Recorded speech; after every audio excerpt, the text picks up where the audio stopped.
It's time to get sexy, so watch Secular Sexuality Live Thursdays at 7 p.m. Central. Visit tiny.cc/YTSS and call into the show at 512-991-9242 or connect to the show online at tiny.cc/callsex.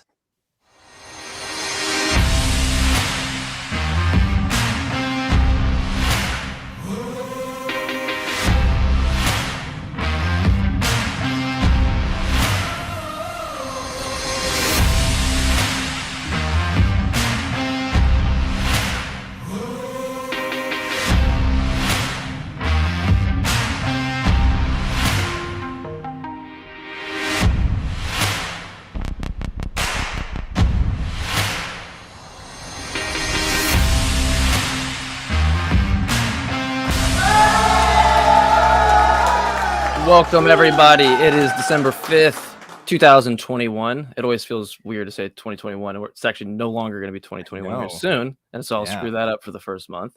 But anyway, we are Talk Heathen. We are a product of the ACA, a 501c3 nonprofit organization dedicated to the promotion of positive atheism, as well as the separation between religion and government. I am Jmike. Alongside me, I know him as... I'd say the person with the most infectious smile of the ACA, and I know him as subjectively Dawn. And you may know him as Objectively Dan, but right. Dawn, Dan, whatever your name is, how are you doing? I go by many names. I'm doing good. On AXP last week, somebody called in and said I was nothing, and so the crew changed my name to Objectively Nothing. I saw that. Minutes. I saw that. I saw that. Pretty good. Your response was probably the same as my response, but here's the thing: I didn't even realize they did it until after the show happened, and somebody told me. I was like, "Oh my god, that's so funny!" I didn't even notice. Sure, yeah. I think they had done that when you were with Johnny, and they had changed it to. Was it Johnny? I can't remember what they did for Johnny, but yours under Subjectively Dawn. I was literally crying. I was laughing so hard. Yeah.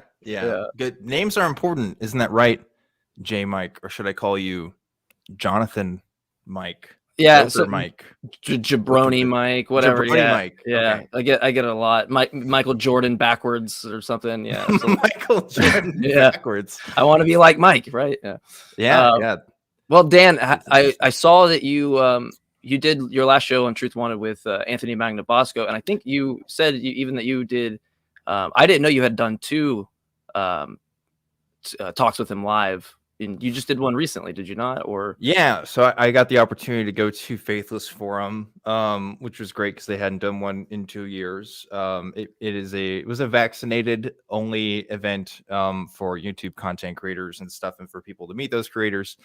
And I got to do a talk on street epistemology with Anthony Magnabosco, and that was not recorded. That was exclusive for the event.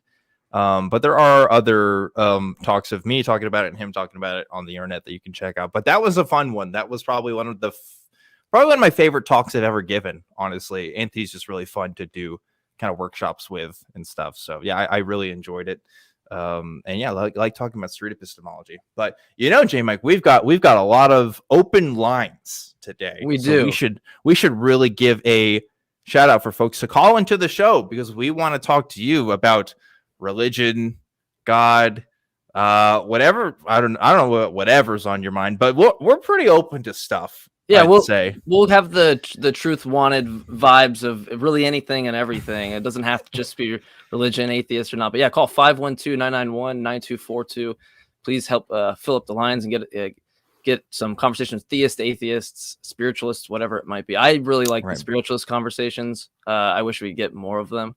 But before we kind of get there, one thing I wanted to ask you about, because I'm sure when people kind of see your trail from the initial Anthony Magnabosco video and things like that, people might assume that you would employ some method of street epistemology and maybe outside of just the show, or do you have different methods that you would employ, like with your family or something like that, as opposed to people you just kind of bump into, or do you just use that universally? Well, it's funny when you say that. Like, when you say employ those methods, because I think the implication there is that there might be some sort of goal in mind. I think some people have that goal where they want to try to change somebody's mind right then and there. And 99% of the time that really doesn't happen, especially for people who are diametrically opposed to you in their like methodology of how they come to know things. Now, you and I, Jmike, if we have a conversation and I'm trying to convince you, actually, I don't know, this thing causes cancer. The way I would do that is I would show you some studies or something, or I would pull some stuff, and you would probably be like, "Oh, okay, I'm more inclined to believe that." Or if you, because we probably have the same pool of reference by which we consider legitimate expertise. Like that we have a similar working sort of epistemic grounds by which we can communicate on. But if your everyday conversation, if you have family members or friends or workmates, whatever, you really have to figure out what do they consider legitimate? What are their sources of epistemic expertise? In other words, what do they consider the people who really know what they're talking about, and why? By what methodologies do they consider these people to be, better than others, or what sort of systems do they use in their daily life to kind of figure out what's true and what's not true? And that's where SC really comes in. That is the advantage of that method, is figuring out what those methods are, and possibly maybe changing somebody's minds on whether those are good methods or not. I think that's the real strength of the method. Yeah, I think that's beautifully put, because I think some attack that people give is there this kind of do you have this motive essentially to use this method? Well, I think the way you put it, it's almost like an analysis of the standards of evidence that a person is using, and I think under that umbrella, that definitely makes a lot more sense than you probably having to apply that to somebody you talk to who has very similar kind of epistemic grounding or things like that to you, right? Might not have. You would prefer to go, well, here's the study, because I know you care about peer-reviewed studies and things. I like that a lot. If different contexts, right? I was gonna say it matters about the context. It really does. And so if you like Truth Wanted or Talk Heathen, any of the products of the atheist community of Austin, there are many ways to support us. You can support us directly below the video. There's a join button that will allow the slow mode, which I think is like a really good selling point, besides the fact of just helping support. But you get an added benefit of some emojis and stickers, and then you can type whenever you want. And so I think that's nice, not having to wait 2 minutes or however the slow mode is. Yeah. And you can also support us on Patreon at tiny.cc/ PatreonTH. And so you can support us there. It looks like we have some calls, so let's go to them before we no longer have calls. No, let's do it. Let's do it.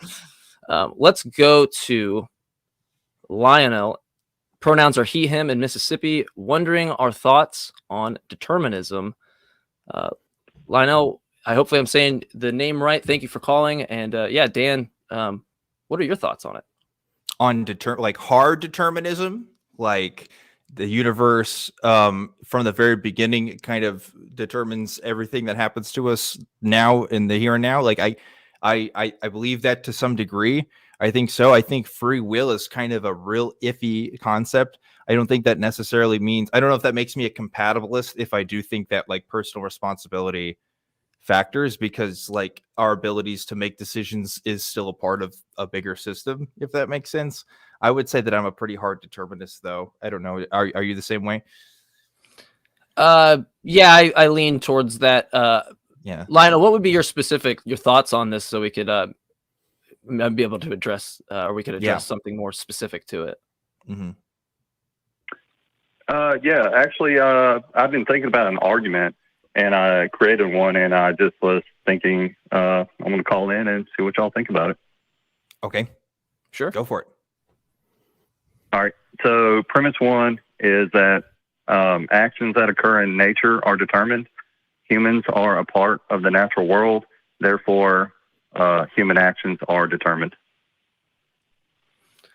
So you have to substantiate the first premise, right? Because if you're just stating that it's determined, all actions and like that, I'm worried you might beg the question, because that might encompass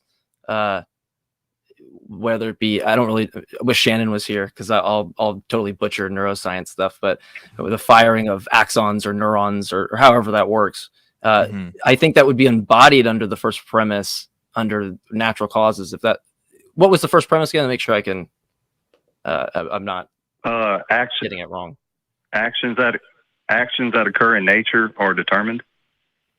Yeah, and so an action would occur by humans would fall under that umbrella for the first premise. So it seems like you would what's called affirming the consequent, I believe.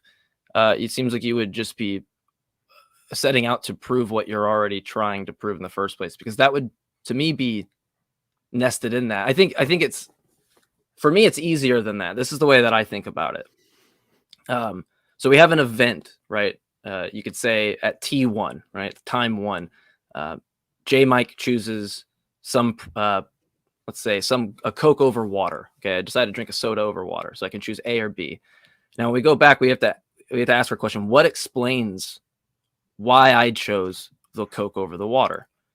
The way that I look at that is that you have a true dichotomy there.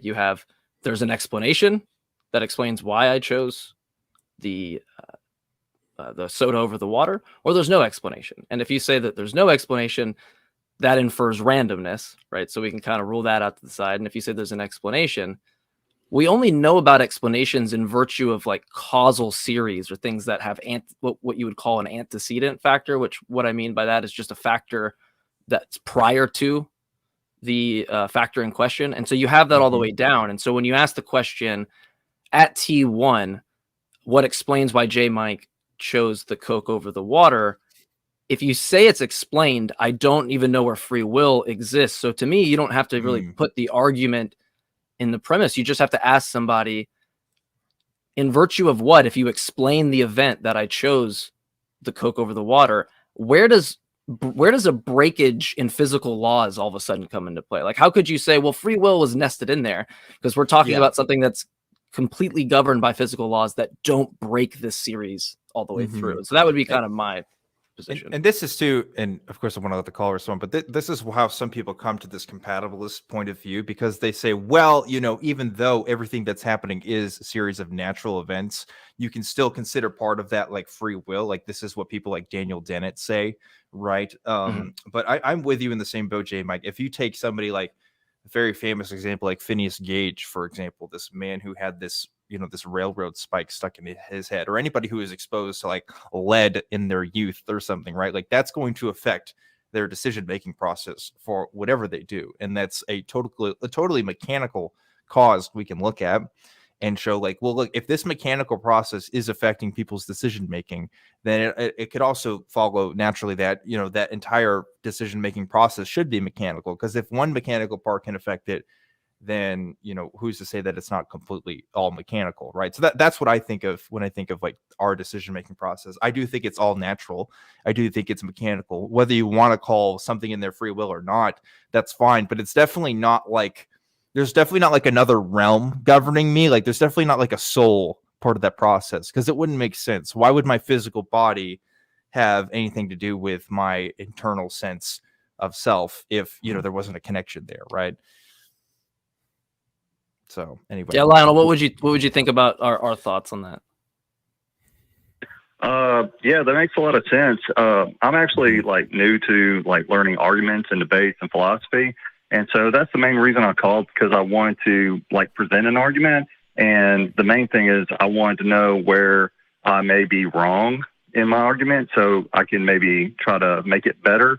And you brought up compatibilism, and I was thinking actually on compatibilism that it's in between. It's like how do you put it? It's an agreement between people who believe in free will and believe in hard determinism. I almost kind of viewed it as, well, you're either an atheist or you're a theist.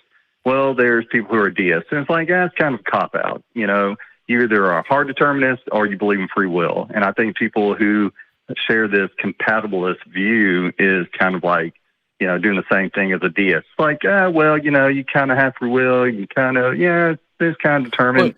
Well, sure, yeah. But they're redefining the will as the difference there, right? They're saying that free will and determinism are compatible, right? But what they're Sure. saying in virtue of doing that is a redefinition of the will, and kind of to what Dan said. I think like Dan Dennett's like what you call an eliminativist, and so like there's different ways that you can view this from different philosophical scopes.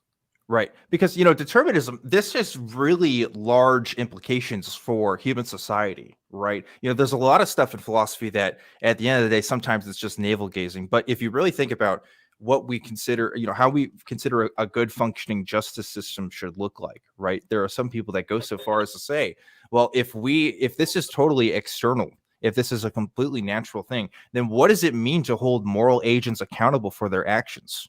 Right? If we can find naturalistic causes for the reasoning for all of their decision making, then how can we hold somebody accountable for things that are ultimately not under their control? So that's a really fascinating thing, and that's why it's really worth looking into to see what does it mean to hold somebody accountable for these things. How do we determine the difference between something that's externally guiding someone's decisions versus this something inside of us that we can like hold accountable to for our decision making? And it's really hard. I don't know all the answers to it. I don't know what the best answer is. I do think rather that everything that led up to my point, including being on this call-in show, has been because of a series of natural events and not necessarily anything metaphysical.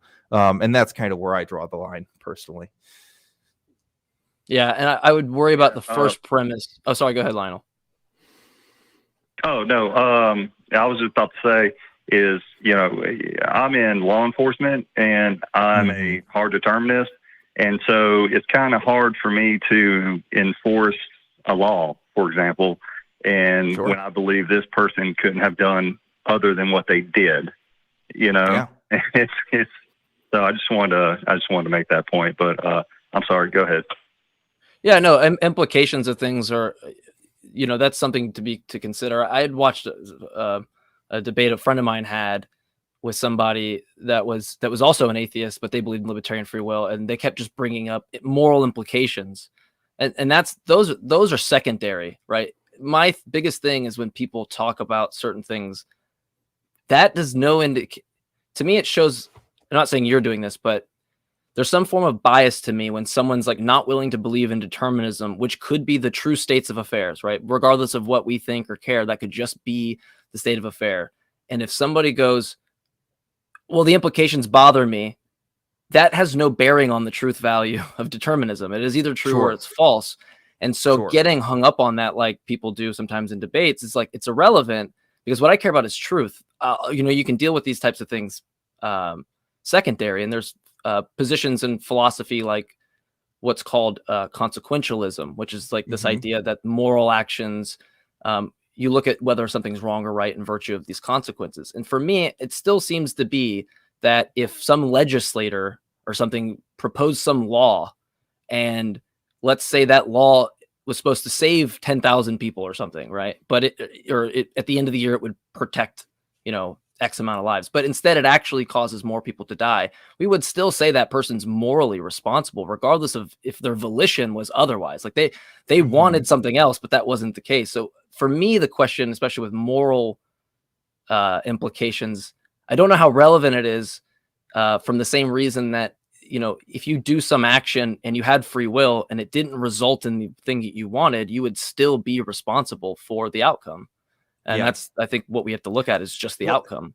Some people take determinism. They misunderstand the application and say, well, that must mean that nothing is preventable, that everything is just going to happen and it will happen. And that's not necessarily true, right? So like the institution of law enforcement in a particular area will affect somebody's actions, whether you like it or not, right? For some people, there are some people who will literally not do something because a cop is looking at them, and they may do it because a cop isn't looking at them. You know, like that being a factor at play is still in the determinist system would still affect the outcome, right? Because you know, it's the reason why we create these kinds of preventative institutions to, you know, it's just people in the society agree to these, kinds of laws and stuff, or maybe they don't agree to it, and the entire system's unjust if you're an anarchist.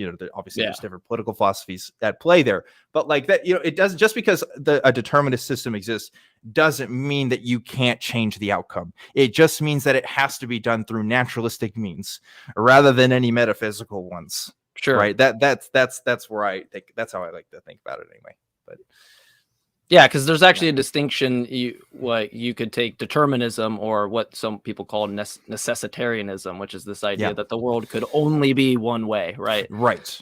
And that's not necessarily the thesis of somebody that could be a determinist. So what Dan's saying there is absolutely, from my perspective, is absolutely right. So Anyway, but yeah, Lionel, oh, sorry, Dan, go ahead. No, I was just saying we've gone all around this topic, and I don't know if we fully answered Lionel's question, which was, do we think his argument is sound? And I don't know, because I've forgotten his premises now. I do not, because the first premise says that something about all of nature is determined, but his conclusion is trying to conclude some part of nature being determined. But he's already looked at the whole and determined that, right? So this would be a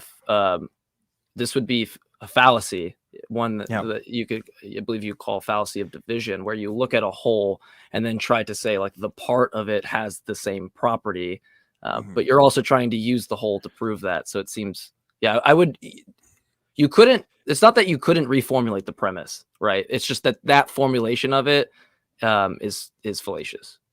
Yeah, I would tend to agree with you. So there you go. Okay, that's it. Well, that's good, because that's the main reason I called, is because I wanted my argument and I wanted y'all to pick it apart. That way, I know how I can like reform it or rephrase it. That way, I can make it better.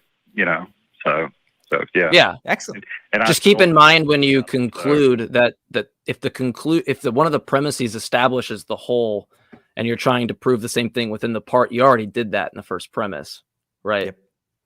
And that would be the problem, because the problem would be like you're supposed to conclude with that, not use it as the premise, or not to beg the question.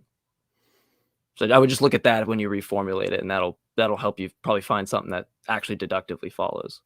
Yeah, I would agree. Okay, I think that's all for that call then. All right, thank you, Lionel. Perfect. All right, appreciate it. Now the question is, could that call have gone any other way? Sure. Could we have changed the outcome in some way? Yeah. When I talked over you, it was determined. So, I couldn't help it. Right. Yeah. Of course. Anyway, guys, so below the chat, we have a direct way to donate where YouTube does not take out any of the fees. So if you want to directly support what the Atheist Community of Austin does, every show below the live chat, we have that. And you can donate there. 100% goes to the Atheist Community of Austin. And if you enjoy what the Atheist Community of Austin does, there is the AEN Podcasts, which houses all of the products of the Atheist Community of Austin.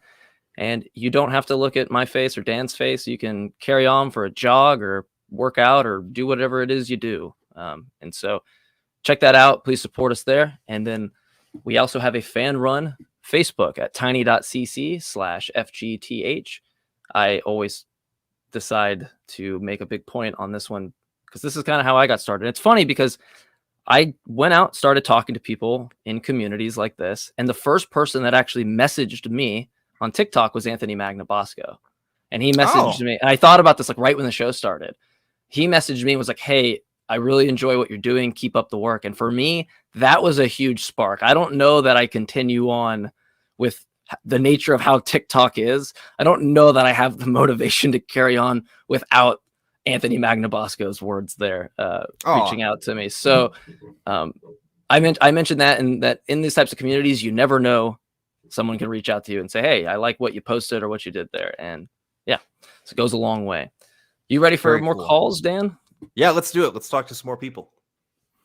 We have Dave in Oregon, who's an atheist. Pronouns are he, him, who has a potential criticism of the modal ontological argument mentioned by Scott Clifton in a call between Matt and Scott. And I do remember that call. You might have to give a little bit background information so that the viewers are filled in, and Dan and everybody else. I don't know that call, so you'll definitely have to tell me about what that looked like. Hello, this is Dave. I listened to the call between Matt and Scott Clifton when Khalid called in, and Khalid was doing a modal ontological argument. Scott, at one point, because he was his main point was necessity is not proven; it's not required. Khalid disagreed, and Scott said, "Please look at my video on necessity," which I went and did. And he was wonderful in there. He condensed the Alvin Plantinga modal ontological argument. Yeah. And I'll just do the first two premises. It's possible that a maximally great being exists. From one, a maximally great being exists in some possible worlds. Premise 2 is false. It does not follow. He is using the fallacy of equivocation on possible. Now, the meaning of possible versus possible world is very close, but not exactly the same. And it only shows up when you're talking about something that's eternal. So when you say something's possible, you're saying, oh, there might be a great being, a maximally great being. And then 2 says, well, then it exists in some possible world, but really possible world says that there is a decision tree or causation link series of accidents that allows that being to exist or not to exist. And so if I flip a coin and it comes up heads, I could have flipped that with a different level of force and it might have come up tails. Or I may have chosen not to flip a coin at all and it wouldn't come up heads. Or my parents might have decided to make love the night before they conceived me and didn't do it that night, and I never existed at all. There's an infinite number of reasons that I didn't flip that coin and it came up heads. Yeah, I'm wondering though if you're I'm wondering if you're missing kind of the main point though, which is to say, right? Like, are you familiar with S5? Yes. Yeah, so the whole idea is to say that if something is possibly necessary, then it's necessary, right? So are you using with correct. Yes, or are you biting the bullet on S? Yes, I'm sorry? I am, because what's trying to point out is that once you have infinite as in infinite and eternal, there is no decision tree that allows God not to exist. So if he exists in some possible world and he is eternal, there's no way that he can't exist. The proper premise 2 from premise 1, a maximally great being might exist, is there might be a possible world where a maximal being exists. And then S5 does not help you. Yeah, so one, I don't run Scott's reverse argument, if that's what you're going with. So I don't really know what benefit or motivational force that has on me or Dan or the viewers. And then secondly, for me, these conversations are easier than that. You don't have to do all this. Like, if you say that there's a necessary statement like God exists, right? Derive the logical contradiction that God doesn't exist. Like, where's the contradiction in God does not exist, right? I don't know what modal ontological argument's going to succeed if you can't derive the logical contradiction, right? So I don't know that you have to do all this work, right? It's just simple. Here's a statement. God doesn't exist. Where's the contradiction, right? And then that does all the work from my perspective that you needed to do for modal arguments. Well, in this particular case, what I'm trying to say is that premise 2 is flawed, so the entire argument falls down. Yes, sure. It's got other flaws too. And in fact, I don't think Scott accepts S5 though. So like to tear down the argument, like, cool, his argument might not work, but like if you asked him, I'm not sure that he would go, yeah, I accept the rules of S5. For viewers that don't know, this is just. I'm sorry? I'm not criticizing Scott. I'm not criticizing Scott or his method. I'm criticizing the Alvin Plantinga premise 2. I thought you said you were doing this towards his reverse argument. Is what I thought you were saying. No? No. I'm sorry. Okay. He condensed I thought that too. Okay, I apologize. I was not clear. Yeah. No, it's fine. The Alvin argument to premises 1 through 5 with your conclusion. And Yeah, from but look, I'm sorry to cut you off though, but it's like, I don't know why we need to do that. If I just ask the statement, like, right, if someone says God exists and he possibly exists, therefore God does exist by the rules of S5, which for those that don't know, S5 is going to just state if something is possibly necessary, therefore it's necessary. There's a whole load of issues with accepting that. But even if we just grant that, you just run it in reverse. It's possibly the case that God does not exist. Therefore, that God does not exist, right? They're on a par. So now the only question to ask is, what is the logical contradiction that God exists? And what is the logical contradiction that God does not exist? You cannot derive the contradiction in both of those propositions. You can't do it, especially since the existence itself is not what you call predicate. You don't get to just just define things like that way. Right. It's just not how it works. So you don't have to do all that work and analyze the premises. You just have to ask a simple question from my perspective, which is, what's the logical contradiction that God does not exist?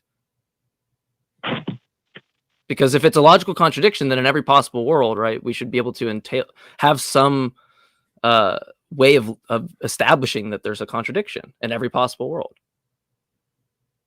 Yes, you're saying that there are other reasons that this argument falls down.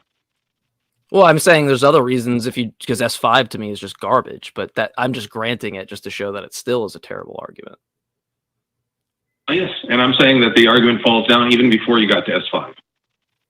So we're both in agreement that it's a bad argument. I'm not sure why we're going to keep going with this call, right? Because it seems like we're all on the same page. Yeah, we are. My point is you don't have to do all that work, right? I mean, I agree with you. I think David Hume figured this out first, right? Which is just like, why I don't know what it means to define something as necessarily existing anyway, right? Like I just, it all kind of falls apart for me right from the get-go. And obviously, I'm not saying like positivism or a scientism worldview is going to solve all of your problems either, right? Like maybe there are things that exist without evidential reasoning, whatever. But like, I don't know if God can be one of them. And if it is, there should be other ways we could figure that out besides a priori kind of, reasoning out for these things. So yeah, ontological arguments are always kind of big nothings to me. Yeah, especially if someone like myself who probably denies a priori as a thing at all. But that's a fringe view that people in philosophy will get mad at me for. So I better be careful. I basically agree with you. I'm a mathematician. A priori arguments are sophistry. And people who use them are sophists. But I get hit in the face with people who throw these things at me. Sure. And it makes it trying to explain why S5 is bad is hard in some cases, where it's pretty easy to say premise 2 is wrong. Premise 2 is dead. So everything else that you're doing that is predicated on premise 2 is worthless. And then the argument stops. I get that.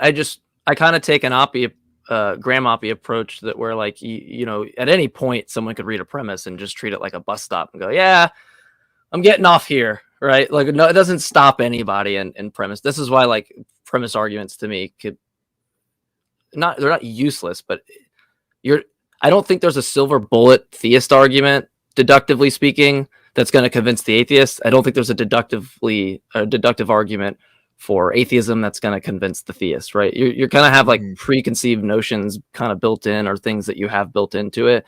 The best thing to do is to compare the worldview. But in this case, with a priori arguments, like with the modal ontological argument, for me, it just comes down to like, when we talk about necessity, what's the logical contradiction if I say God doesn't exist?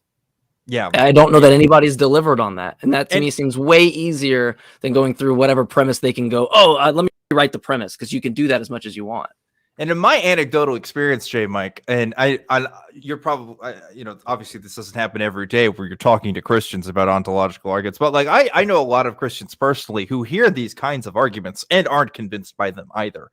There's a lot of people who are already on the same side as people who are writing these things and who just, the logic still doesn't make sense, so it's not something that can only be grasped by the true believer, like I think it kind of falls apart from multiple angles. But yeah, and to take it to its extreme, to me, I think is the thing that's right. Like, you're wanting to cut it off at premise 2, Dave. I'm trying to go, here's all the toys, play with, Mr. Modal ontological, person here, like, play with all the toys, right?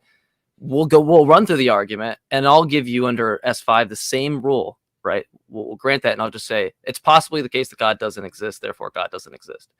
Yeah. Right. Now we have the exact same structured a priori argument that shows that God does not exist and shows that God exists. So we just rule it out and go, well, this is clearly like faith. It's a terrible methodology because it's leading to two completely different conclusions, but it's worse than that, because what an a priori argument tries to really do is put all its chips in, right? It tries to put all the chips in. But if you're putting all the chips in and we're getting the two different conclusions, now I can really rule this out and go, yeah, I ain't using modal ontological arguments. This shit sucks. Yeah. Hot take, but ontological arguments are just fancy precept arguments at the end of the day. Yeah, in my opinion. But yeah. Hey, it is what it is. Things Yeah. I have pointed out, well, you use the same sort of argument to prove that there are omnipotent pink dragons running the universe, or anything else you really want to do. Yeah. Yeah. And then, sure. Oh, but then they'll say, "Oh, but pink dragons aren't necessarily existing beings or something." There's all kinds of things. Anyway, I think we've milked this conversation for as much as we could get out of it. But thanks so much, Dave, for calling in and talking about it with us, because it does bring up some interesting yet ultimately fruitless pursuits to arguing for the existence of God. Yeah, and send me an email if you'd like. Send me an email if you like, Dave, because if you want to run through the exact issues you had, I'd be interested in reading them when I have a lot of time to digest it. I'm just stating it wouldn't be the method that I might use. But all right, thank you again, Dave. So I like that where you said it was just kind of this disguised presuppositional argument. So I think that, like, if you read something like Alvin Plain Tinker or something, like, I'm not saying that it's not complete, drivel. It's not completely useless, but it has the same problems as any presuppositional argument would at the end of the day. I feel like when you examine these kinds of a priori points of reasoning and stuff. So I don't know. I'm not convinced by it. That's all. Yep. Well, after this show, if you want to continue the conversation, we'll be going over to Discord. I'll be over at Discord. We can talk about anything and everything or ask some questions. So you can go there at tiny.cc/ACD Discord. We look forward to seeing you there. And that happens at the end of a lot of ACA shows. And so what I would want to say is that if you've missed out on those opportunities to go to Discord or to even see the show, here's what you missed. You got to get the clothes off. So I'll start taking them off you, and that kind of cues her. Now she's like, oh, okay, so I'm going to like transition smoothly into taking her clothes off, Joining me today is a special guest, Pico the cat. Pico has not been on camera in a long time, and that's because he likes to get on my equipment and get in the way. He is working for Seaman Cardona, and he's bringing the highest quality piglet producing products to market. What do you mean you can? What do you mean you can read minds and raise the dead? I can put my hands on people, pray on them, speak in tongues, and they come back. Okay, well, I don't have a dead person to try this out on. I want to know. You're gonna do the show with like an oxygen mask on? Yeah, and we're just gonna have to do it that way. Dan, I am your father, Dan. Oh God, no.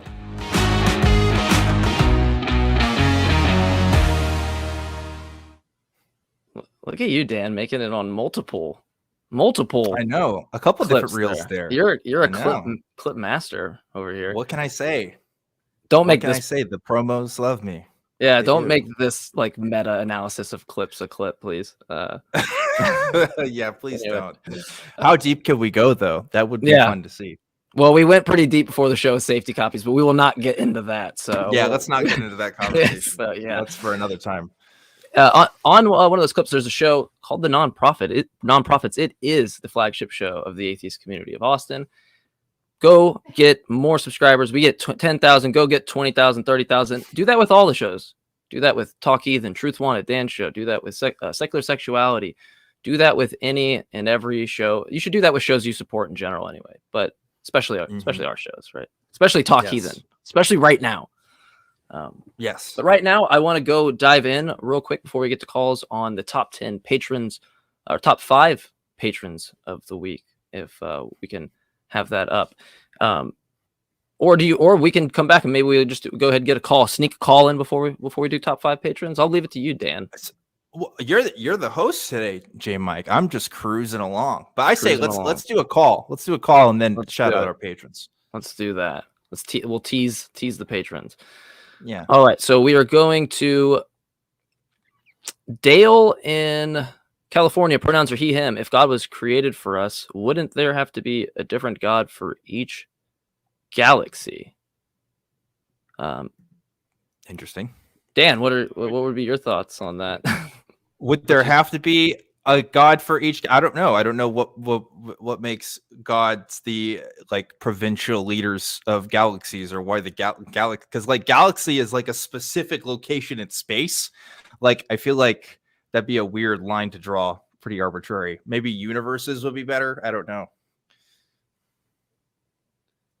Well, it's just that we as humans seem to think that God would be specifically concentrating on us, whereas we're finding solar systems throughout our galaxy. And if there are millions of galaxies, then why wouldn't there be a God for each galaxy?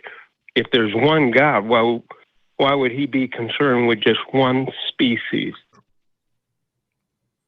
Yeah. I'm trying to digest it a little better, but for me, it's as simple as we have the set of all things, which will include those galaxies, and then the creator of the set of all things, right? You have the natural world, and then God, which creates the natural world. Would you be okay with that distinction? Well, the only problem is you have this natural world, but then if you go to another solar system like Alpha Centauri or all these other places where they're finding solar systems around them, if there are life in those solar systems, then why would he not be concerned with life in those solar systems? That means that he would have to dictate what they do in that solar system and everything for that solar system. Yep. Well, yeah, Dale, if there's a God and it creates, so it wouldn't matter if you go to the example of other galaxies or these things, because it's going to be the creator of all things contingent from the God. So, but there's no contradiction that the God would have to be good or care about the things it creates. I mean, there could just be a God that just exists or did like deicide and died as it expelled its essence, right? So I'm trying to understand like what the issue would be. I think even with the Christian God, right? It's like, God doesn't seem to care too much about most life on Earth, like human beings being the exception, right? But like he still allegedly would have created all the billions of other species on Earth. So it's like maybe he just doesn't give a shit about some other aliens he made. I don't know. Like it could still follow. It'd be weird, but it could still follow. Yeah. Yeah. Does that help at all? We seem to be wrapped up in the theory that he is so concerned with life, human life here, that everything else doesn't matter. And it's like, no, I would disagree though, Dale, because people don't necessarily think that. There are deists and there's people that think that God exists. There are people that think an evil God exists. I'm sure you could find people that think that. So I'm not sure that we're trapped to that. Maybe Christians or certain religions. I'll grant you it's the majority, but I don't think that follows. Yeah, I also think if you look at specifically the history of Christianity, which inevitably ties to the history of Judaism, I think there's strong evidence to support that Judaism, originally was formulated as a polylateralist religion, meaning that there were other gods that were responsible for other domains of existence and stuff, and that Yahweh was just one of a pantheon of a couple of creative beings. So I think by that perspective, maybe that would make a little bit more sense than a god who's supposed to be provincial over everything, and then you come up with those inevitable issues, right? Right. But it's just that I just don't understand why people try to come up with God, and then all the evil that happens, that's not God's fault. That's the devil's fault. And then then what is God responsible for? Well, he's responsible for all the good in the world. But then if a child dies, that's not God's fault. That's the devil's fault. And it's like, why is it his fault? Well, so that's just all that is, Dale, is a testament to people's ability to rationalize in their head, which people have a really good ability to do. They do that without religion, with religion. When someone does something wrong and they're not willing to admit they did something wrong, right? They make stuff up to justify why it was not wrong, right? So people are going to just do that. It's just kind of right. So you don't need a God.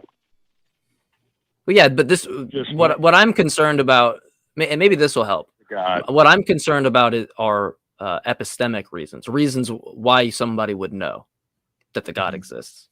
So I'm not really as concerned with what excuses people make, because I just think that's a testament to how people can be and are, not anything to the religion. In other words, the God could exist. He could be a moral monster. He could be hypocritical. He might not be perfect in all of his actions, but he still could exist. And we have to figure out whether or not that's a legitimate possibility. Yeah. So you're just trying, well, for example, humanity itself could be its own problem. It doesn't need a God to exist. It could have came into existence like evolution or whatever. But then we still have to have someone or something that we believe in. Like you would just believe in the situation that you're in. You don't need the things that you see. I don't know if when you say thing you believe in, are you specifically talking about a higher power? Are you talking about like a moral system? Because that can be kind of vague, right? I'm talking about a moral system, because I don't really think that you have to have a God to be either good or evil. It should just be a moral system, because it's been proven over and over again that if you give man any kind of excuse to blame somebody for something, he's going to blame them and then take it off of himself. I mean, wiping out a whole species or wiping out something, then he turns around and says, well, it was God's will that this happened, instead of accepting that they did it. I mean, it's been the project of philosophers for centuries to try to figure out what a good secular moral system would look like. Unfortunately, I don't think we have a great answer as of yet. I think there are a lot of good ideas that are put out there, but ultimately everything I look at has some sort of flaws. And anyway, now that doesn't mean that Christianity or any other religious system is better. It's not. In fact, it's objectively worse by, many metrics. But, I think it's an ongoing project that we don't have completely solved either.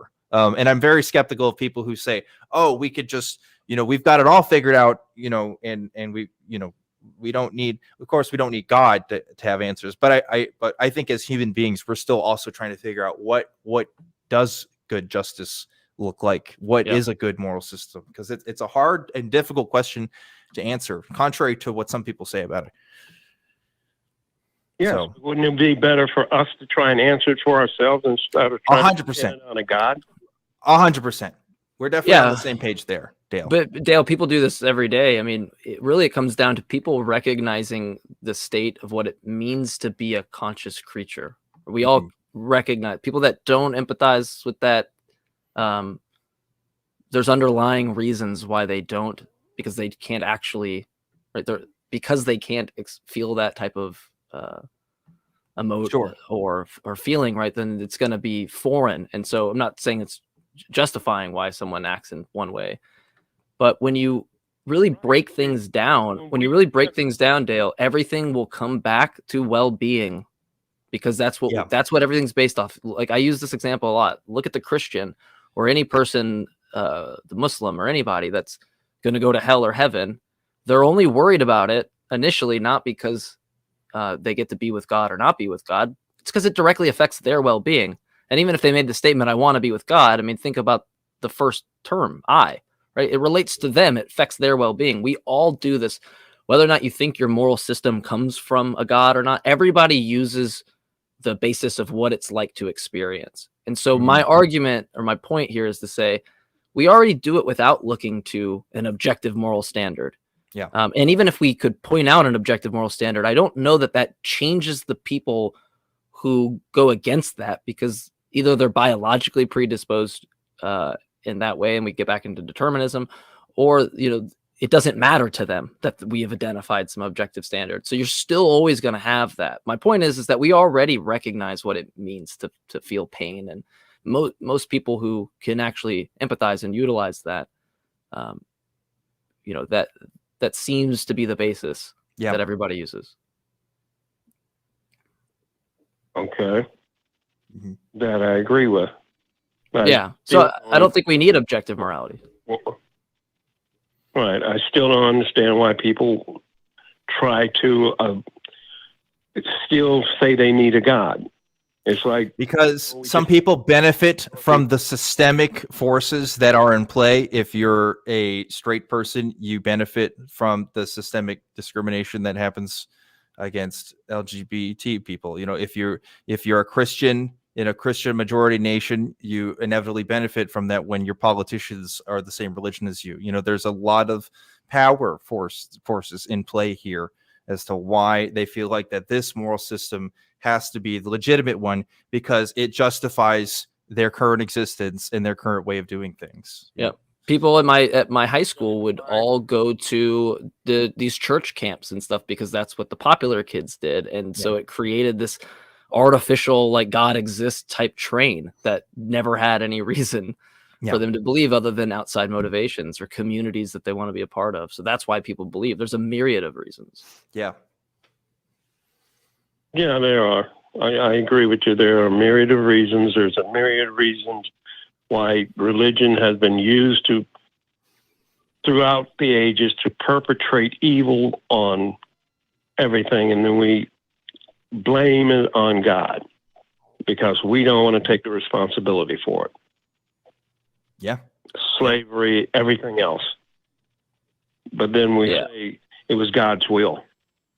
And it's like, why was God's will? Well, Dale, I'm gonna leave you with one thing. We're gonna move on to other callers. I would say, when you have this criticism, if the Christian or the theist that you're talking to is willing, right, you don't force this upon them by any means, but if they're willing to have that kind of conversation, and it's not going to be hostile or anything that might result negatively for either of you, just ask them why they believe, right? Because you'll never get the answer if you ask it as this blanket statement, because it won't apply to every person that the blanket's trying to cover, right? And so so you just want to you have to take it individually. This is why me and Dan do what we do. We talk to individual theists one at a time and get their perspective. So that's the only way you could make progress with people. You can't obviously, when we're talking in generalities, we're allowed to make these kind of blanket statements because we're trying to, talk about a wide berth of reasons. But when you talk to the individual, you have to make sure that you're coming not only from a place of empathy, but also from a place of reason. Obviously, getting social benefits from being a Christian is not the reason why most people would say why they are Christian. You have to figure out why they say that they are Christian and figure out what that means for them. So, because this is the problem we get when people. This is the problem we get when people will say, like, X religion is stupid, or you can only believe in this thing if you're stupid, right? Because they cover the blanket and they actually exclude people who are like, look, I don't think there are good reasons to believe, right? There's a distinction that I want to make there, but there are people that have believed for reasons that are not stupid, right? And so, like, to cover that blanket, you don't make any progress, and you're just setting yourself short. Not that Dale or anyone's doing that we're talking to, but it's just one of those things of caution before you proceed. It's certainly to think a pet about. peeve. Yeah, certainly a pet peeve, right? We got a few callers. We have a theist. Yeah. You should do. I think it's about 2/3 into the show now. Wouldn't you say? Maybe. Oh, shout out well, some we of those did. patrons. We did. I'm so yes, and I did tease it. So now it's like the Yeah. long anticipated patron. So apologies to the patrons. Top 5 patrons of the week, and again, you can go to tiny.cc/Patreon to become a patron. But the top 5 patrons are Eric Tweet, CJ Dennis, Dingleberry Jackson, Balam's Donkey, Paul Leah, and the honorable mention, Neil the 604 Atheist, who is not my dad. Just so everybody knows. You know what? I saw Neil like 2 weeks ago, and it's very funny because he does look like he's not my dad. He's my uncle. So there's a difference. There you go. There you go. I could see it. If I had never met either of you and you both showed up to the same place, I would have assumed you were family. Like no questions asked. Yeah, we could absolutely.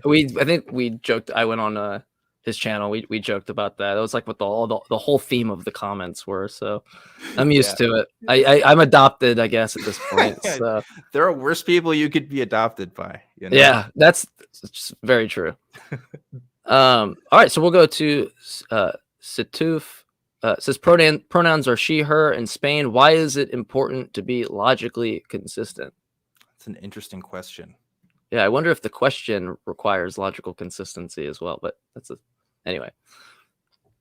Setuf, how's it going? I'm going good. How are you guys? Good. You're on with Dan and Mike. What's on your mind? So I just wanted to find out, like you just read the question, like why is it even important to be logically consistent and not hold contradictory beliefs? Why is that even important? I guess I would say, the purpose of logic is to input. The purpose of logic is to input true observations in order to come to true conclusions, right? True premises should give us true conclusions, and that kind of helps you build, right? You have to be able to know how a material works in order to build a building out of it. So we have to understand how our methods of finding the world works and if they're consistent in order for us to have consistent observations that come out of it. So that's why logical consistency is important. Otherwise, you can't get anywhere. There's no results that come from just pure randomness that are useful to you, right? So logic is almost instrumental to that end. Yeah, Steve, what did you think about that response? Yeah, I understand it. I was talking more, maybe it's too abstract for me, the example you gave with the building. I'm talking more in terms of morality. Maybe you can give me there an example why it's important, for example, not to discriminate somebody arbitrarily, without any particular reason, just because of how I feel. Maybe you can. Yeah, hold on. Setuf, hold on. You're taking a left turn because now you're going in. We're talking about logic or like inference rules, right? Because logic is going to be some set of inference rules that you buy into. In logic, there's things like if I accept P, or if I accept P implies Q, and we have P therefore Q, right? That's a structure you can use in argumentation. You can apply that in a syllogism, right? That's logic. When you go to morality, I want to keep it on track before we get there because I'm not a realist for reasons dealing with logic, right? There's a logical issue there. So before we get into like why ought somebody do something in returns to morality, I want to make sure your question is like why ought we care about proper logical systems? Would that be like the first question that you're essentially asking? Or is it more like why ought we care about other people's well-being? I feel like that's where you want to take this, but I could be wrong. I'm not 100% sure where I want to take it, guys, to be honest with you. Okay. But what I really want to boil down to is in terms of morals, in terms of morals, why is it important for me to be, or is it even important for me to be logically consistent in how I apply my morals towards others? You don't have to be consistent, but if you decide that you recognize well-being and you go, well, I can just disrespect that for other things, then you have no right to complain when I come up and punch you or something, because you've just revoked that as a principle or a value. You can't hold the value and recognize the value and then abandon it when it's convenient, right? So that would be a consistency issue. And if you're like, well, why should I be consistent? Well, then you shouldn't ask any questions when someone comes up to you and starts hurting you under the same principle you employed. And they just go, it doesn't really matter because I can be as inconsistent as I want to you. And you've already abandoned the principle. So it's not a logical issue. This is an issue about being consistent, because I don't think you, right? This goes back to David Hume's is-ought gap, or the naturalistic fallacy. I don't think you can go from is statements or descriptive statements about the world to prescriptive statements, or what you call normative statements, ways that we should behave, right? So that's a separate logical issue. But if you're saying like, why should I care about well-being or something like that? It's on pain of consistency. If you want to revoke that right, you have no right to now complain when other people do that to you. If that's what you want to do, you can do that. But that's just that's the consequence of abandoning the principle when it suits you. So in essence, it's only important if I would only have some repercussions from that. If I were to discriminate somebody where I would not have any social repercussions from that, that would be fine. I'm not understanding the question. So what you just said, if I understood you correctly, maybe I misunderstood you. You said like it's important to be consistent. Let's say once you value well-being, to be consistent about that, because otherwise you, sorry. Oh no, I was just saying when you invoke that principle, or you're like, or you recognize that you care about well-being and what it means to be a conscious creature, and then seemingly decide to forego that principle that is a value to you, and you go, well, I don't want to value that towards other creatures, and you try to say that's some other principle. Well, then that's like, you could do that, but you don't have any basis for when someone comes up to you and just wants to like rip your head off or something, right? Because under the same principle that you think's okay to abandon, they can employ the same thing. That's fine. It's just the consequences that you result yourself into by abandoning something that should respect well-being. If you're just like, well, now I don't care about well-being, I don't know what say in the fight you have anymore, right? Like it seems to be inconsistent. In other words, right? I think to answer even more directly, in order to uphold a principle of equal consideration of interests, that principle only works if you are also following that equal considerations. Even if it, within your own self-interest, right, it doesn't affect you in any way, right? Like let's say that you could discriminate against somebody and you have no repercussions of it whatsoever. If you're not following that principle of equal considerations, then it doesn't exist. Because it only exists when everybody is following that principle. If everybody is doing it, otherwise, you have no principles. It just doesn't work, right? Okay, but again, it seems to me like you're saying it's really only important if otherwise I would have some social repercussions from that. Like let's say for instance, right? No, it's not social repercussions. This has to do with what you are accepting as a value or a principle, and then seemingly abandoning it, right? If you're just gonna go, I'm okay with half-ass committing to principles. I mean, you're just gonna run into problems anytime you do that, right? In other words, it stops becoming a principle. Yeah, it wouldn't exist. Like we're simply saying, obviously, people in positions of power have discriminated against people with zero repercussions at all, but we still say that they're wrong because they're not following a principle which we deem worthy, which is a universal or equal consideration of interests, right? And so that principle only exists when everybody follows it. If you stop following it, then that principle doesn't exist. You have no principle. And I'd argue that you do want that principle. I'd argue if I came up and slapped you across the face a couple of times, you would not want that. We could demonstrate that premise. Not that I want to do anything violent to you. I'm just for the sake of the argument, but I'm just saying if somebody had done that, right, then I don't know where you get grounds to complain about the principle they're using that you've also just decided to abandon, right? It's like they're just being consistent. Yeah, but let's look, for example, during the slavery time in the U.S., right? People still valued well-being, right? But not of people of African descent. and there were laws. If me as a white person were to kill another white person, I would get punished for that because, we valued that person's right to life. It's not hard, Setuf. If you just ask the person right now, I'll ask you: do you want to be enslaved? Do you want to be enslaved? No. Okay. Now ask the victim, the actual slave, if they want to be a slave, right? Yeah.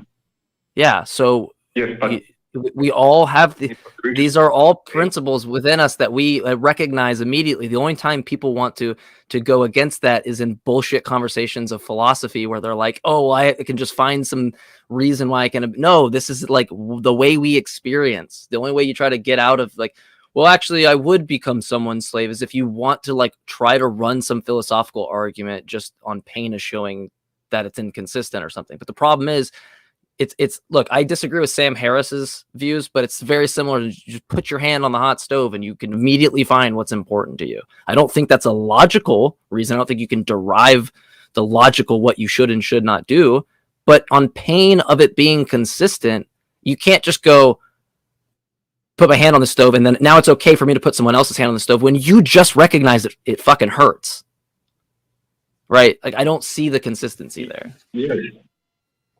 Yes, but that's what I'm saying. Right? Like that was my initial question. Like, why is it even important? Because the example that I made now with slavery, the society still valued well-being, but were not logically consistent in terms of they were arbitrarily discriminating a certain group and said their well-being is not fine. So I made this example because you said. Because you don't want to be enslaved yourself, for example, or be beaten. But if that's not even a fear that I should have, why is it even important to be logically consistent with that? And well, the only conclusion you can draw from that is that they weren't concerned about everybody's well-being, because if they were, they wouldn't have enslaved other human beings. So I don't accept this premise that they lived in a society where they accepted everybody's well-being. No, they didn't. And now we live in a society that's more consistent with that. Consistent. Yeah, they were not logically consistent, and they did not have any repercussions from that. I don't. They did suffer. What we stopped having slaves. That was the repercussions. What do you mean they didn't have repercussions from that? Well, nobody enslaved them or punished them. You know what I'm trying to say? At that well, I mean, like, are you saying that they made it like it did? But that's the whole point that Jmike is saying, is that it doesn't matter if you suffer from it or not. Like, I feel like you're really missing his point, right? It doesn't matter if you even harmed, if you yourself was harmed, if you are causing harm through your actions. Like, that's what's important. Like, I mean, I would say, first of all, yeah, they did. I mean, there was a civil war. A lot of people died. Our American economy was completely overchanged, and pretty much everybody in the country was affected in one way or another, mostly negatively, by that social change. But that had to happen in order for us to live in a more free and equitable society. So I reject the premise that they didn't suffer repercussions, because they certainly did. But even then, it doesn't matter. Our whole point is they weren't living in a free and equitable society. And now we're a bit closer to that. We still got a lot of ways to go, but yeah. I don't understand the point about them not experiencing the consequence. Because like, if I, off the top of my head, if I was like, could think of a situation where someone goes, I establish legislation of the right to punch or karate chop people, in the face, right? And then they get to go do that to people. And I walked up to them and they've never experienced being karate chopped in the face, and I just go like that, and I stop right there. They're gonna flinch. Right? They're going to, like, even though it hadn't happened to them, they're going to recognize, I don't want this. That's what that means. It's like, I don't want this thing. And if they're recognizing that's a bad thing, that they have to like curl up and try to protect themselves, and they haven't even experienced it, I think that does a lot more damage than any philosophical argument someone could present, because they're just literally endorsing that this is not a good thing that they don't want, that they're imposing on other people. Where's the consistency there? Especially if you recognize that in midst of me wanting to go chop you. You just recognize, the thing I do to other people sucks. Yeah, I actually agree with you. I was just making the example because that's what I thought you were saying with like you you don't want the same thing to happen to you, and I was just pointing out, but what if it cannot happen to you? But I do agree with what you are saying. So I just want to ask you then, guys, with that, like, do you think that it is then moral to pay for the animals that we consume to be in slaughterhouses if we wouldn't want that for ourselves? So short answer is no, I'm a vegan. Yeah, and short answer here, I do look. I'm a moral subjectivist. I do think it's morally wrong to eat animals. I do eat animals. It's something that I would like to, not do. I would like to not contribute to something which to me is horrific, which is factory farming and things like that. But I can still recognize that there's a moral inconsistency in my view. Right. But what's the difference? I'm recognizing it and trying to at least make steps towards that. There's a difference between someone just going, yeah, no, it's cool. I can legislate karate chopping people in the face. But even though like I just demonstrated that I don't want it to happen, that's fine. Like I can just go, I don't want that, but I get to legislate it against you. And then it's just like everybody looks around and goes, what the hell kind of game is this? Like, it doesn't make any sense. Right. It's just an issue of consistency. Nothing to do with logic, because you're never going to logically. This is Hume's point. You'll never logically deduce what you ought to do. You won't even be able to do it for how we ought to conduct science, how we ought to do X, Y, or Z. It doesn't matter. There's no statement that gets you to an ought about anything, because I just don't know how you cash that out. It doesn't mean you can't make sense of the fact that you have a phenomenological state of pain and pleasure and a gradients between the two, what you prefer, your guilt, your empathy towards other people, other people's guilt and empathy. When you package that together, and if you don't see something there, not saying to you, but if someone doesn't, I feel really bad for them, because I don't need a God or independent morals or any of that bullshit to make me a halfway decent person. Yeah, I agree with that. So I'm just curious then, it's Jmike, not the name? I'm sorry, you cut out. Hello. Sorry, I was just saying then, thank you for that, and that's very interesting. Then I'm just curious then, if you do think that it is immoral to pay for animals to get killed for you, why do you keep doing it?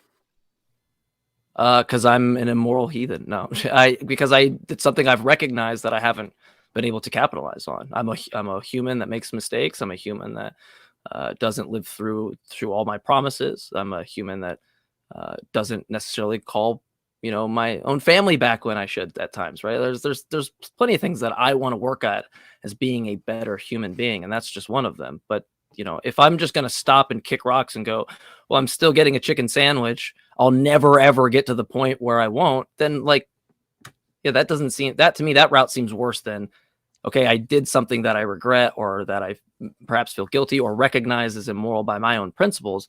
But that should be fuel for me to at least learn from that, because if that compounds guilt on my behalf, then I don't see why I wouldn't want to rid myself of that, right? I don't know why I wouldn't want to fix that. So we're humans, man. We all make mistakes. Yeah, of course we all make mistakes. But I think if we know better, we should try to do better. So that's why I'm really curious.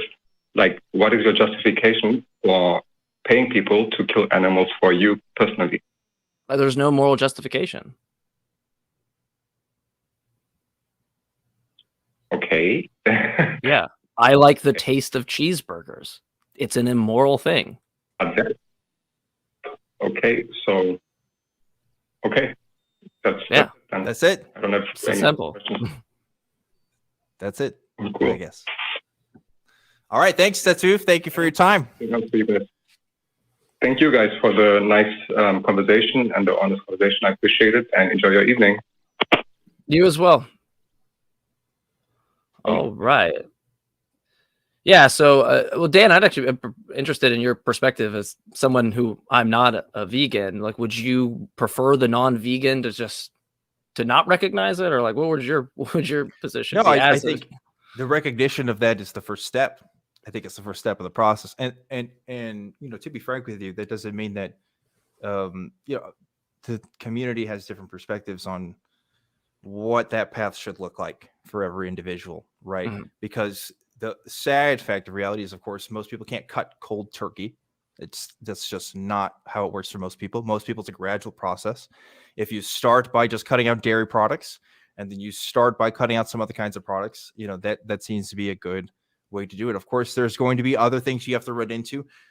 If you primarily get one nutritional supplement from this one kind of food, and suddenly you're not eating that, what do you do to replace it? These kinds of questions can come up as you make that transition, obviously. But at least starting on that path is where people should really try. And that doesn't mean that I don't make mistakes either. I ate animal products this morning, it's not great, and so I have to obviously reconcile with that too. But you have to consciously making an effort is always going to be better than not. So. Sure, I would say that. Yeah, it's kind of like asking this person who smokes cigarettes, like, yeah, but it's bad. And they're like, yeah, I know. Exactly. I'm aware. And, this is hard.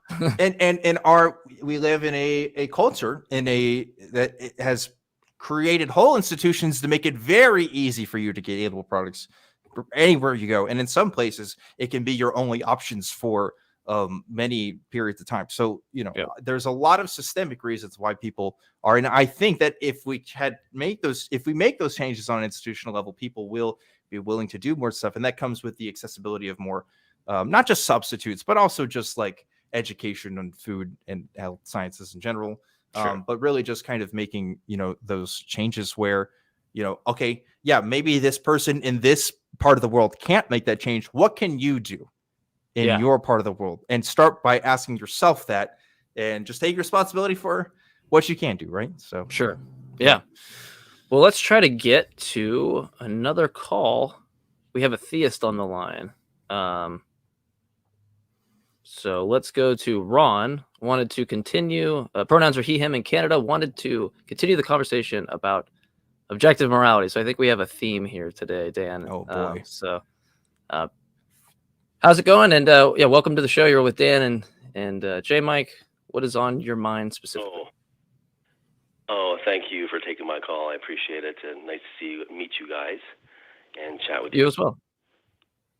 So I have a question. So you guys are very logical and very kind of linear and logical in your thinking. And I like that because I can kind of, rationalize things with you. So I would want to know from your perspective, I would want to learn, what is your perspective? How do you distinguish what is objectively right or wrong? What is an objective ought versus what is subjectively right or wrong, or a subjective ought? How do you distinguish that for both of yourselves? That's interesting, because I don't know that I can. Can you? I think we're on the same page in terms of me. I don't know. Actually really love meta ethics, so it's a topic that I could probably talk about forever. So when the thesis about objectivity, when it is in regard to morality, that means a mind independent fact, right? Some independent fact that does not matter about what you or I think. It's independent of minds. Okay. When you talk about a subjective thesis, you're talking about something that's mind dependent. So for me, it's an incoherent notion to talk about morality, to say that there's some independent reason that isn't tethered to my desires or other people's desires. And the reason why I think it's strange is you can use certain situations. If I was to run into a building, save some kid from a burning building, and someone said, hey, you risked your life. Why did you do that? And my answer was, I recognize some mind independent duty, like that. Nobody would say that. That's not what you do. You recognize desires and values that are tethered to you. And this goes back to what I said earlier about being a conscious creature. And so my values will tie to that. So for the moral realist, what they have to do when they talk about objectivity, they have to provide a basis and justify the objective part by some mind independent thing. And the last thing I'll say real fast is that theists think they do this with God. They think God is that mind independent thing, but they don't realize that the thing that's the source of the morality is mind dependent source. So it does not actually evade the issue. They're just a subjectivist as well. So that would be my perspective. I see. That makes complete sense to me, that how you describe that. But wouldn't it also mean that even if the Hold on 1 second there. I think we got two people talking at once. Real fast. Dan, what were you saying? We got Dan. Okay, let's go. I'm sorry, Ron. Go ahead. Oh, I didn't hear Dan. You weren't coming through. Sorry, I didn't hear that. I was getting two voices, but it's past. So go ahead. I just refreshed myself. Okay. So even if the theists falsely believe in attributing the Bible, let's say, to a divinity or a god, even though you can proving that it's related, that it's divinely inspired or God breathed or God's truth, isn't it objective to say that this is what the book says? No. The book's fact that the book has it itself. Can we not say objectively that either the book has this value or the book doesn't have this value? Leaving aside God. Why not? Yeah, it's just two reasons. One, this goes back into a problem I harp with people a lot about the interpretive methods they use, right? So when God gives some utterance or says something in the book, when you read that, you have a duty of interpreting it, and then everybody interprets things differently. But the question is, which one of the interpretations aligns with God's actual means, right? What he actually meant by the passage. That issue we can set aside because there's a worse issue. When you talk about, even if like God exists and I just grant God exists, right? Just give you all the toys there. Even if we just grant God exists, you have a question now of like, is it good in virtue of the fact that he commands something in the book, or he commanded something in the book because it's good, right? This is a typical Euthyphro. It's just to say, like, is the goodness in his commands, or is the goodness outside of the commands and he's kind of reflecting that? Well, if you say it's reflecting that, then it's an independent source. We don't need God. We can find the objective independent source without him. If you say it's within his commands, it's arbitrary, right? Because anybody can issue a command. Now, the thing that most people do here is they go, it's not in the commands. It's the fact that God is good and his word or the book is objectively displays that God's nature is good. But you're left with a worse issue here, okay? Because now the question is, what is it about the nature of God that makes it good? Because if I just say it's good because of the properties that God has, right? God has properties X, therefore it's good. Then why couldn't an evil God look to its nature and say that is the good, right? Because the only thing you're leaving on the table is that some God with a nature, any nature, determines the good. That's not good. That's arbitrary, because that means whatever contingent feature the God is, or it could be a different God, it could be an evil God, it could be a good God. All it has to do to deem what the good is look to its nature.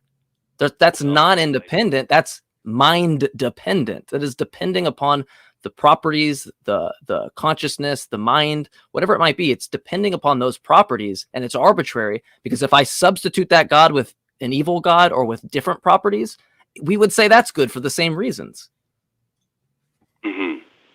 And Romans, like you look at like passages like Romans 2:15 and, in the Bible where it says that it's instilled on your heart, it's written on your heart. So that's even worse, because if now I look at the text, I can never know what the good God is, because it's only the good God is only the God that writes it on my heart.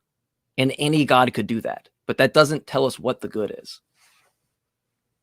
Right.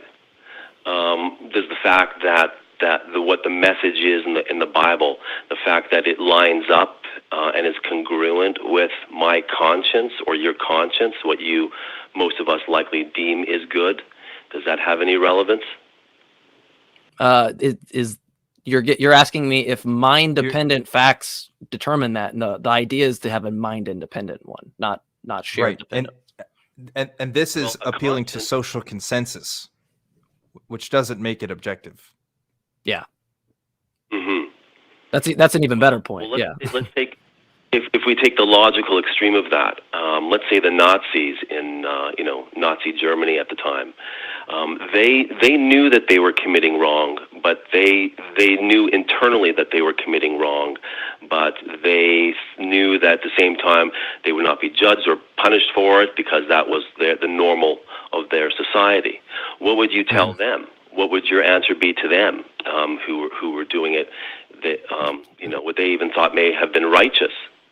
Yeah, the last call, the exact conversation I had would be the exact same thing I would say for this. So I would just say to re-listen to the call and apply the same thing to any scenario that you had, rather than just saying it over again. But Dan, what about you? So you, I guess I'm kind of I'm not sure if I fully understand the question. If you could maybe repeat it. Well, because determining if the Nazis were right or wrong is entirely far more a mind-dependent activity. But to say that the Nazis were wrong, maybe in part mind-dependent, but mostly mind-independent in the form of the objectivity of the Bible. If you could say it with grounding within the Bible that they were wrong, then it's far less mind-dependent than saying just merely on your own accord, yeah, I didn't like what they were doing because my mind tells me that that's bad. Right. So you can make appeals to specific principles. You can point and say they did not follow this specific principle, and that is an action that you can do, and that other people can say, yes, I agree, they didn't follow this principle because I understand this principle as well. Whether or not that principle is necessary for what you should consider the criteria as a good or bad action for, that's where you're inevitably going to have disagreements, right? So I talked about this principle of equal consideration earlier. I can go to you and say, these Nazis, they didn't like this. They didn't follow this principle. And this is why I think that they're bad. If somebody doesn't care about this principle or uses some other North Star or guiding point for their morality, then we're going to have disagreements on whether something was good or bad. Right. So that's really all I could say to that, I suppose. Yeah, if I could add just real fast, Ron, the issue that I have is when you say, well, it aligns with the book, that is a middleman, because my question is, okay, well, what is the book? Because this is just a book. I could use any book to justify it, which would be going back to arbitrariness. So now I have to add the question to avoid arbitrariness, which is the whole issue I have from the offset is, what about the utterances in the book or the words in the book that align with the good, the independent good? And if you say that the book is just kind of reflecting the independent good, we don't need the book. We just have to find the independent good. We don't need the book, because we can't know from the book alone that it aligns with the good. We need independent justification to know that it aligns with the good. So the book's useless because we need the independent justification anyway. So we now we go to, is God the source of it? Well, if God's the source of it, we're right back to mind dependency. We're right back to a subjectivist metaethical thesis. We're right back to this idea that the book is only good in virtue of the properties within God, which are only good based on some arbitrary notion of what God happens to be, because it could happen to be a different God, and we would use the same reasons to justify that book, which is different. But if I may, it's not just an arbitrary book. And the definition of God is not arbitrary. It's quite clear how the book defines God, the characteristics of God. So it's not arbitrary. And there's I don't think they're at all. Ron, I don't think you're understanding my objection. Yeah. My objection is not. My objection is that whatever God you are using is arbitrary. Like, you're using God X in this book, okay, and that defines the good, okay. The problem is when we ask the questions and we lead back and we go, what about the God makes it good? And we ask that question, it goes to, well, God has these properties within him. He is the good. Okay. But the problem with that, if God X is the good and we have God Y that has some other nature, let's say it's actually the bad. Okay. Let's say your God has the good nature. Let's just say that to make this easier. Your God X has the good nature. This other God Y has the bad nature. The only criterion that we're using to determine the good is God has some nature and looks to that nature, which is the same thing God Y, who's an evil God, can use, and the same thing that your God. So now you need something independent, which just goes back to the fact that if you need something independent, God can never serve as a basis for objective morality, because you're searching for something independent of a mind. And every time you add God, you're bringing back subjectivism into the mix. If I may, I think you're adding a definition of God. You're redefining the definition of God. Because if you follow the definition of God, the way it's written in the Bible, then you know your definition of God that you have interpreted from your reading of the Bible. Wait a second. No. I mean, he makes a point though, Ron. It's called a panacea. You're defining something that serves as the cure for any problem you have. That's not there's no epistemic humility in that at all. It's just like, I'm going to define things that avoid certain problems later down the road. That's how that comes off to a non-believer. You mentioned an evil God. Yeah. And so why should I not follow the evil God? God, why? But that already redefines the nature of God. Because according to the Bible, which is the original version of this God, God can only be one. It's an ethical monotheism. If there is more than one God, then it becomes invalid, as you are saying. If there is an evil God, then you have another moral code. According to the definition of this God, it can only be one God. Do you know what question? That's what Ron, do you know what question begging is? Because that's what you're doing, right? You're defining a term. You're defining a term in a nature that can only be good. It can only be good. Okay. Now let me do the same thing with God. Why? I do that with the same with God. Why? And it's arbitrary still. Everything that you're using as the criterion to establish why it is good, it can't be any other thing. I can use the same tactic for God. Why? I'm not and what does it do? It doesn't elaborate to anybody what the good is. It just says a God looks to its nature and just deems what the good is. Anybody can do that. Anybody can look to their nature and go, I think this is good. I think that's bad. But God is telling you what is good in the Bible. So, but now you're admitting it's a subjectivist thesis, because now you're admitting to me that it's mind dependent. It's dependent upon the way God is it not? No, it's written in the book how God is independent. So there's an independent reason. Yes. Okay, so then we don't need God. Cool. If there's an independent reason for objective morality and you just admitted it, we don't need God. Because why would I need God if we can go search for the independent reason? That's what moral realists who are naturalists are doing. Independent from the mind. No, I'm not saying morality is independent from God. I'm saying it's independent. What you were saying, it's independent from our mental notions of God. Because now these notions of God are defined clearly in that book. I mean, you may not believe that it was God is true or real, but the book is. You're hitting the wrong, right? Ron. You're hitting the wrong points. I'm sorry to interrupt, but you're one step before where I'm at. I'm talking about the God. It has nothing to do with me. I could be dead tomorrow, and my argument will still work. Well, nobody knows the nature of God. We're all guessing at the nature of God. If it's all just a matter of pure subjectivity. No, that's not true, Ron. You just told me the nature of God. You said the nature of God was good. So do we know the nature of God, or do we not know the nature of God? That's not Ron's definition. That's not Ron's definition. I don't have the guts to come up with a definition of God. Yeah, but no, Dan just made a good point, and now you're not answering the question. Okay. Sorry, what was Dan's point? Do we know the nature of God, or do we not know the nature of God? We know the nature of God by how God says his nature is. Okay, and can't God, why? That's an evil God, do the same thing? No, because that redefines God. Okay, so begging the question again. Well, we're back to that part. But anyway, go ahead. Yeah. Well, I don't know if there's anything more I really want to explore with this. Jmike. I think we're. It's not ad infinitum.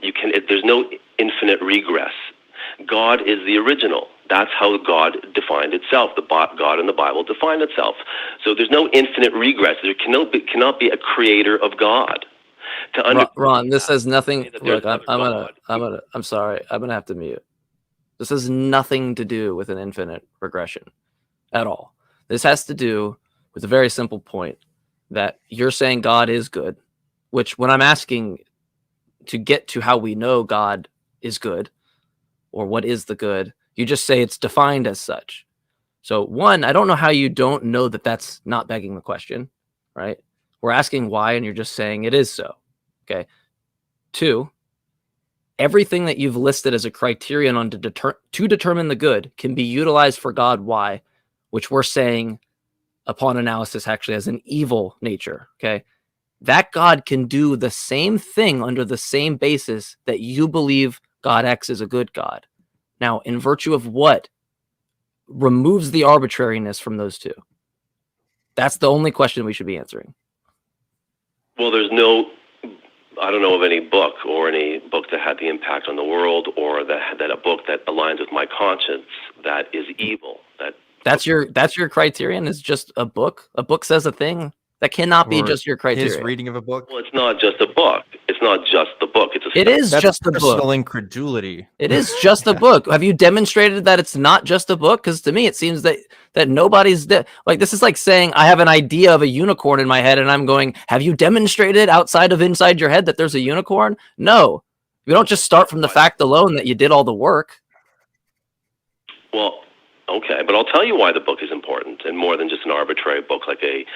I want to know why. I want to know that it's true. I don't care why it's important. You're just giving me your subjective analysis on why you think it's important. I've heard Christians tell me that every day of my life. Right. We don't ultimately know that it's true. We don't. But what we do know is that a people for the last 3,500 years have staked their life on it. So? That is clearly something well within. Well, it's very meaningful to this people. They were willing to die. That's far more. You know how many Muslims? More significant. Ron, you know how many Muslims exist in this world? You know how many Muslims have died for their texts? Should we then, by this criteria, consider the Quran to be something worth our looking into? Well, their existence of a people doesn't depend on it. What? What? This religion is part of the ethnic history, and it's a theological. What do you think the Quran is? What do you think? You don't think the Quran is important to the ethnic history of the Muslim peoples? Yes, it is important. Of course, it's important. Okay. So by your criteria, by what you're saying is, this is such an impactful book. So literally people have died. Entire regimes and nations have fallen because of this book. I don't know if you understand the history of the Muslim world, right? And so by this definition that you have put forward, you are saying that we have to take the Quran seriously, Ron. That is the only conclusion I can come to, right? But let me. If Islam disappeared, the Arab people wouldn't disappear. There would still be Arabs. Okay. This Judaism. What does that have to do with anything? Entwined because it's a religion and an ethnicity together. So it's a people. Okay. If the Torah disappeared, there'd still be Jewish people. What is your point? Yeah, you're trying to pretend like this adds like epistemic considerations to it being true when like I don't like. Well, no significance, of course. Of course it does. No. Okay. So you're telling me that that it logically follows that something is true under that basis of a criterion? You think that logically follows? Then yes, I'm drawing a difference between Harry Potter and the Bible, which many I have heard made that. When you draw that distinction, call me back up, because I cannot find the distinction between one obvious fairy tale and another really fucking obvious fairy tale. I just told you the difference. One, a whole people stake their lives on it. Their existence wouldn't be here but for this book. That doesn't exist for Harry Potter. That's not the same significance. Even if it didn't, even if it did not, right? Like even if there wasn't some person that was really into Harry Potter, and I won't even get into potential scenarios just to make the point. But even if that was the case, there's no logical entailment from you going, people believe X or it's affected people's lives, to therefore it is true. That gap does not follow in any way. It's true. I'm not saying it makes it proof of its truth, but I'm adding it's one source of evidence, or one kind of evidence that leads to the plausibility of its truth. It's not evidence. Of course. A bunch of people believe in stuff. Yeah, that's just an appeal to popular. Why is the written popularity. I don't know. Why is the written history of a people, of a book that they believe their history is based on? Why is not that not a form of evidence of their theology? It's a testament to the fact that people are gullible. It's a testament that people have really shitty standards of evidence. It's a testament to the fact that people don't think when they apply themselves. That's what it's a testament to. It's not a testament to the truth value of the religion. Are you kidding me? I know, Ron, that you know that billions of people in the history of the world have believed in Islam. And you do not believe in Islam at all, if I understand you to be a Christian, right? I assume that you don't believe any of those texts to be truthful or even meaningful to your life in any considerable way. So you have to see that as a parallel, right? Because like if all these people can believe in the Quran and have nothing to do with you and nothing to what you consider to be true, then why can't we say the same thing about Christianity? Like, what is the difference there? Well, we don't know that of its truth. We're still guessing and speculating at its truth. But what we do know is how entwined this faith is in their history. Why would they have made it a part of their history if they did not truly believe it was true? Is that we have never contested the fact that they don't think it's true. All we care about is whether it is true. Otherwise, why even talk about it? There are people that risk their own. Look, there's people that risk their own like public embarrassment by getting into what I'd say now it's gone to a whole different level. But what I used to be into, which was spiritualism. People like will believe this stuff and it'll ruin like friendships in their family. People think like you think crystals heal people and they look at you differently, right? But they're dedicated to thinking it's true. But there's nothing about that where it follows that there's some epistemic value to it because Agent A thinks rocks heal people and he's willing to commit like social suicide over it, which I don't think like people should judge people for that in that way, but it happens, right? Mm-hmm. That's the reality that we face. But there's for you to point that out for like Christianity and then not have it be applicable for anything else is not just special pleading, but it's just a demonstration of your standards of evidence are like, they need to be built up. I don't know where they're at, but they need to be built up somewhere because if I believed that under that basis, you could convince me of anything. Right. It wouldn't be.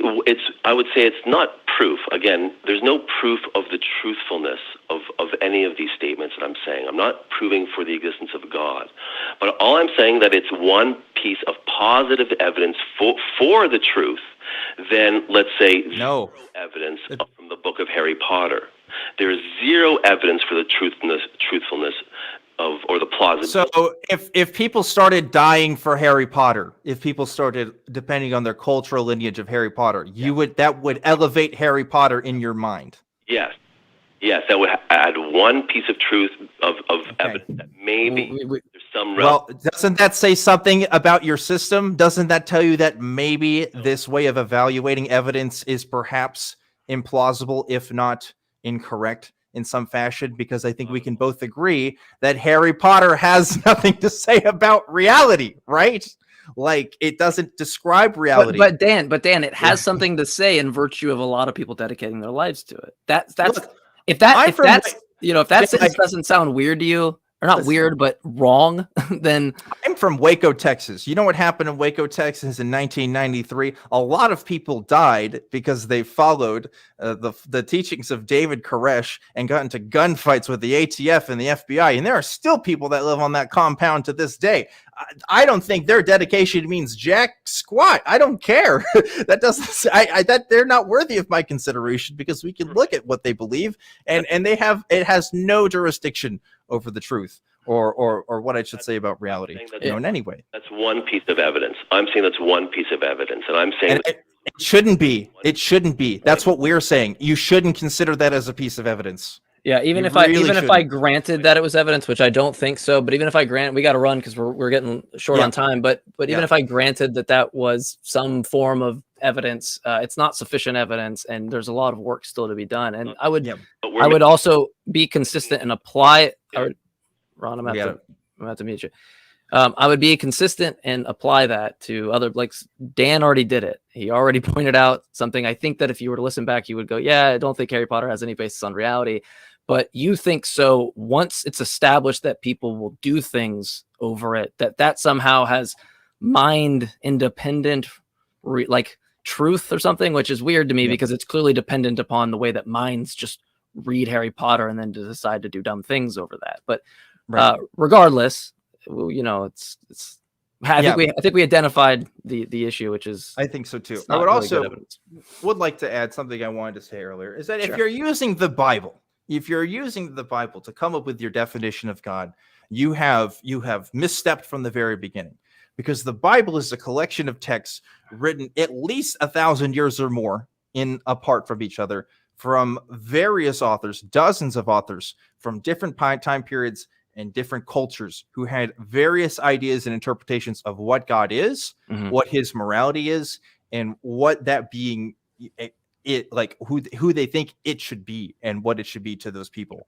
And you can very clearly see that between just comparing anything from the Old Testament to the New Testament, really these differences in theology on how these people understood God and how we understand him today for most people. So, you know, that's already a non-starter if you're using the Bible. It's not an authoritative text on God, and it shouldn't be. You know who should be the authority on God?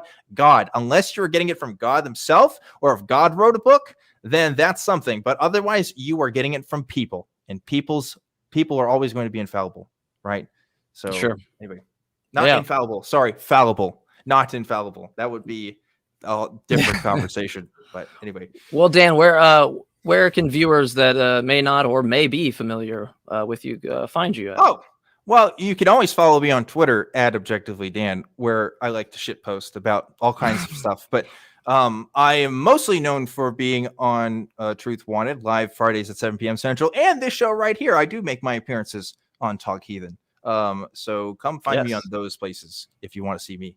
Yes, so you're official host here. I'm an official host. You're official host here. I don't know if people don't know that. Dan's part of the. You know what? People don't recognize Jmike. I'm an official host. You're just the face of Truth Wanted, and they're like, you can't have two faces, but no, you're two faces, two smiling faces. You saying I'm a two-faced person? yeah, that's what I'm saying. Anyway, guys, there's many ways that you can support us. You can become a member by hitting the join button below. Below that, there's the live chat, and below the live chat, there's a way to donate directly to us. 100% of the proceeds go to the atheist community of Austin. We do greatly appreciate that. There are ways that you can check us out on audio format at tiny.cc/AEN podcasts and get us in audio format. You can go to our fan run Facebook at tiny.cc/FGTH, as well as our Discord at tiny.cc/ACD Discord. And you can tune in for the nonprofits here at, 3 p.m. Central, 4 p.m. Eastern, my time. And give them some love, some shout outs, some support. I will be on there coming up in the future as well. So look out for that. We want to give a huge shout out to the crew that makes all of this possible. So if we can put them on the screen, I want to thank the crew for making us look pretty with all the filters that change our face to look halfway decent. So thank you, crew. And we just always want to thank the, frontline people out there especially with variants, seemingly coming about every other day. And so we want to send all the love rings to the viewers, to Uber drivers, paramedics, anybody in between. We really appreciate it. And if you don't believe this is your community, if you do believe, we don't hate you. We're just not convinced. We'll see you next time. Take care.